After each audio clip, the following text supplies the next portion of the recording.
End of the road. Nothing to do. And no hope of things getting better.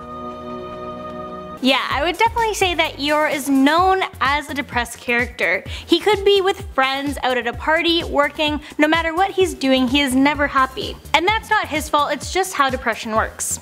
That's why it's important to know that if you feel this way, then it's really important that you know the warning signs and that you talk to someone and get help. Hey guys, I'm Court McGinley and welcome back to the most amazing top 5. Before we get started, I want to remind you to stay tuned until the end of this video as I will be answering your questions and reading comments. Also, don't forget to leave your questions down below so I can answer them in an upcoming video. Alright, let's get started on our list of the top 5 signs you might have high functioning depression. Starting off at our number 5 spot, overwhelmed. When you have depression, you can easily become overwhelmed. Something that once used to be easy to you now comes with a lot of pressure. If you're finding that you get overwhelmed more easily, then this could be a sign. For example, if you're feeling overwhelmed with relatively easy tasks like grocery shopping, going to the gym, going shopping, hanging out with friends, or going to grab some food, you know, just everyday common tasks. And if you're starting to realize that with these common tasks that your stress responses is disproportionate to the task or event itself, then this could be a sign of high functioning depression as well. Now, if this isn't a common occurrence but you do feel overwhelmed once in a while, then no worries. You could just be having an off day. But if you do find this happening over and over again, it's something you might want to look into. Also, it's important to remember that just because you see a type of person with this condition making the motions to get through the day, that doesn't mean that it comes easy to them. That's often why people keep this illness to themselves. It's because they don't want people judging them for it. And at number 4, lack of energy. If it feels like getting through each day is like walking up a huge mountain with a bag of rocks strapped to your back, and you feel like you barely have the mental, emotional, or physical energy to handle your life anymore, this could be a sign that you are depressed. If your overall energy levels are greatly diminished and you don't even want to get out of bed, but you do it anyways because you need to go to work and make money, then this could be a sign that you have high functioning depression. So with this type of depression, you're still able to get up and go. But when it's a more severe case, such as major depression, that's when people can't even get out of bed. There are many types of depression out there, and that's why it's sometimes hard for people to understand why one person who's depressed may not act like another person who's depressed. It's most likely because they are experiencing different types of depression. At number 3, coping strategies. If you find yourself relying on your coping strategies more and more to get yourself through the day, this could be another sign. This is another difference between someone who has major depression and someone who has high functioning depression. People who have major depression have the depression consume them, and people with high functioning depression use coping skills to help get them through the day. Usually people have coping skills for certain situations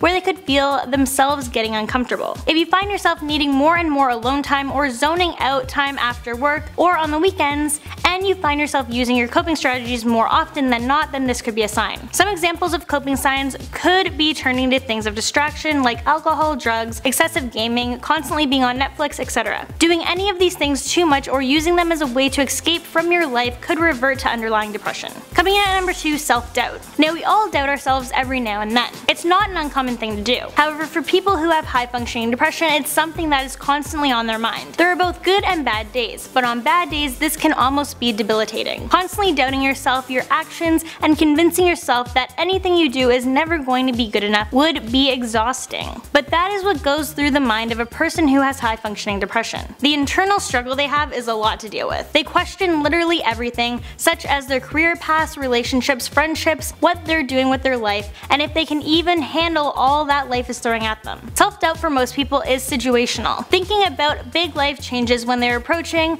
and doubting yourself is normal. But thinking about all of these things every day, telling yourself you're never making the right decision or that you are a screw up is not okay. But for people with this illness, it's more often than not a constant thought. Alright, and before we jump into our number 1 spot, just going to lighten things up a little bit. I just want to remind you guys to please show us some love by giving this video a big thumbs up and subscribing to our channel. And also make sure you stay tuned until the end of the video as I'll be answering your questions and reading comments. And if you would like to be featured in an upcoming video, then make sure you leave those questions down below. And in our number 1 spot, internal sadness. This is one of the more painful aspects. If you are finding yourself feeling a generalized sense of sadness and you just don't know why, you know you're not able to pinpoint why you feel this way, but you just do, then that could also be a sign. When you're out with people and you have a smile on your face just as a shield, basically so you don't get asked what's wrong or have anyone know how you are truly feeling. You put this guard up, but once you are alone or at home, you just let it take over. You more often than not will feel this subtle sense of hopelessness and sadness. But even though it's subtle, you always just kind of of have it lingering there. It's never fully going away. Okay, before getting to the questions, I just want to let you guys know that if you are feeling depressed or have suicidal thoughts, it's so important to seek help. Talk to a friend, family member, or an adult you trust. Sometimes it's also hard to find someone you can trust and open up to, and if that's the case, then please call 1-800-273-8255. This is the National Suicide Prevention Lifeline, and I'll link it below. It's free and they provide 24/7 professional support for people in distress. Just know that you are not alone and you will always have someone to listen. Also, if you know someone who is struggling, it's important to let them know that you are there for them, to listen to them, and to try to help them get the help they need. Sometimes it's also hard to tell when someone is going through this, so it's important that you look out for these warning signs. And always be kind and respectful to one another because you never truly know what someone else might be going through. Alright, and now it's that time of the video where I answer your questions and read comments, so let's get started. From our most recent Disney video, Gaming Fox YT said, "Why did you have to ruin my favorite Disney movie in a thumbnail? I'm sorry, but Hercules and Aladdin are in my top 5 favorite Disney movies too. So not only do you have good taste in YouTube channels to watch, but you also have good taste in Disney movies. Also, you like foxes, which are my favorite animal, so yeah, you just got it together." Next, Jose_Andre_G91 said, "Love these most amazing channels. Thank you so much for watching, we appreciate it and love you too." Aloco Lopez said, "Love this channel, been sub for a while now, and question, you should do a top 5 90s cartoon." Okay, I absolutely love this idea. 90s cartoons are the best. I will definitely make this suggestion for you. I mean, Rugrats, Bananas in Pajamas, The Raccoons, Polka Dot Door, Doug, Arthur, The Magic School Bus, Recess, Pinky and the Brain, Sailor Moon, Animaniacs. There, I just made a top 11 list.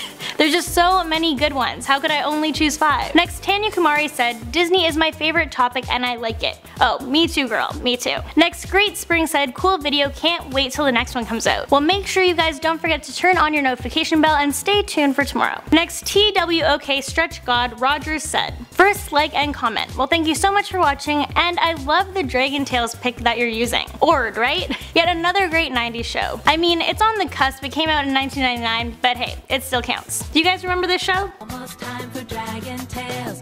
Come along, take my hand. Let's all go to Dragonland.